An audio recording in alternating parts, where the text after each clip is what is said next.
In the past few months, I've been traveling for weeks at a time with only one suitcase of clothes. One day, I was invited to an important event, and I wanted to wear something special and new for it. So I looked through my suitcase, and I couldn't find anything to wear. I was lucky to be at a technology conference at that day, and I had access to 3D printers. So I quickly designed a skirt on my computer, and I loaded the file on the printers, just printing the pieces overnight. The next morning, I just took all the pieces, assembled it together in my hotel room, and this is actually the skirt that I'm wearing right now. So it wasn't the first time that I printed clothes. For my senior collection at fashion design school, I decided to try and 3D print an entire fashion collection from my home. The problem was that I barely knew anything about 3D printing, and I had only 9 months to figure out how to print 5 fashionable looks. I always felt most creative when I worked from home. I loved experimenting with new materials, and I always tried to develop new techniques to make the most unique textiles for my fashion projects. I loved going to old factories and weird stores in search of leftovers of strange powders and weird materials, and then bring them home to experiment on. As you can probably imagine, my roommates didn't like that at all. So I decided to move on to working with big machines, ones that didn't fit in my living room.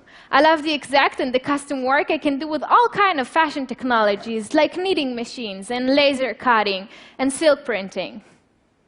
One summer break, I came here to New York for an internship at a fashion house in Chinatown. We worked on 2 incredible dresses that were 3D printed. They were amazing, like you can see here. But I had a few issues with them. They were made from hard plastics, and that's why they were very breakable. The models couldn't sit with them, and they even got scratched from the plastics under the arms. With 3D printing, the designers had so much freedom to make the dresses look exactly like they wanted. But still, they were very dependent on a big and expensive industrial printers that were located in a lab far from their studio. Later that year, Frank gave me a 3D printed necklace, printed using a home printer.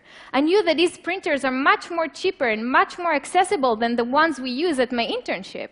So I looked at the necklace, and then I thought, if I can print a necklace from home, why not print my clothes from home too? I really liked the idea that I wouldn't have to go to the market and pick fabrics as someone else chose to sell. I could just design them and print them directly from home. I found a small makerspace where I learned everything I know about 3D printing. Right away, they literally gave me the key to the lab so I could experiment into the night every night. The main challenge was to find the right filament for printing clothes with. So what is a filament? Filament is the material you feed a printer with. And I spent a month or so experimenting with PLA, which is a hard and scratchy, breakable material. The breakthrough came when I was introduced to Filaflex, which is a new kind of filament. It's strong, yet very flexible. And with it, I was able to print the first garment, the red jacket, that had the word liberté, freedom in French, embedded into it. I chose this word because I felt so empowered and free when I could just design a garment for my home and then print it by myself. And actually, you can easily download this jacket and easily change the word to something else. For example, your name or your sweetheart's name. So the printer plates are small, so I had to piece all the garment together, just like a puzzle. And I wanted to solve another challenge. I wanted to print textile that I would use just like regular fabrics. That's when I found an open source file from an architect to design a pattern that I love. And with it, I was able to print a beautiful textile that I would use just like a regular fabric. And it actually even looks a little bit like lace. So I took his file and I modified it and changed it, played with it, many kind of versions out of it. And I needed to print another 1,500 more hours to complete printing my collection. So I brought 6 printers to my home and just printed 24/7. And this is actually a really slow process, but let's remember, the internet was significantly slower 20 years ago. So 3D printing will also accelerate, and in no time you'll be able to print a t-shirt in your home in just a couple of hours, or even minutes. So you guys, you want to see how it looks like?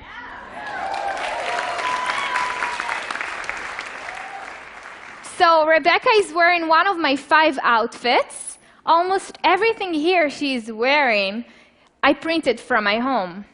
Even her shoes are printed.